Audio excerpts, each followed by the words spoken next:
wikang Pilipino.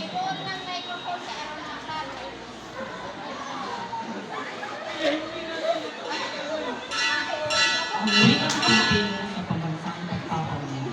Ang wikang Pilipino ay hindi lamang simpleng kasangkapan ng komunikasyon.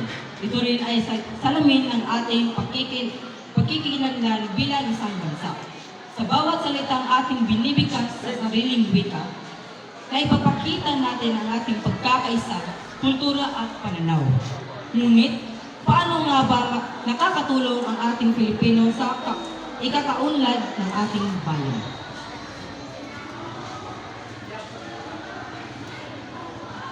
Sa edukasyon, malaking tulong ang paggamit ng wikang Pilipino bilang wikang panturo upang mas madaling maunawaan ng mga mag-aaral ang aralin.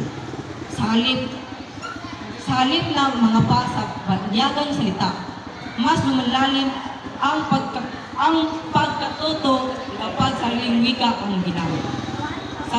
Sa pamahalaan, ang paggamit ng Pilipino sa mga anunsyo, batas at serbisyo ay nakakatulong upang maging bukas at malinaw ang komunikasyon sa mga mamamayan. Sa media at sine, ang wika rin ang nagsisilbing tagapagdala ng kulturang Pilipino. Mula sa pelikula, panitikan, musika at iba pa. Bukod dito, isang bansa ay may mahigit 180 wika. Ang Pilipino ay nagsisilbing tulay ng pag-unawaan sa isa't isa.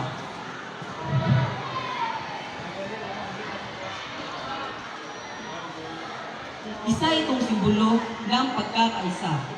Isang mahalagang susi upang magpag-isa ang iba't ibang sektor ng lipunan para sa isang layunin, ang pag-unlad ng bansa.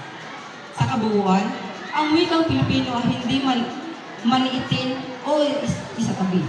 Sa bawat larangan, edukasyon, sining at lipunan. Ito ang may mahalagang papel. Ang patuloy na paggamit at pagpapayabong sa wikang Pilipino ay daan upang mas mapatatag natin ang ating pambansang pagkakaisa at pagkakaunlad.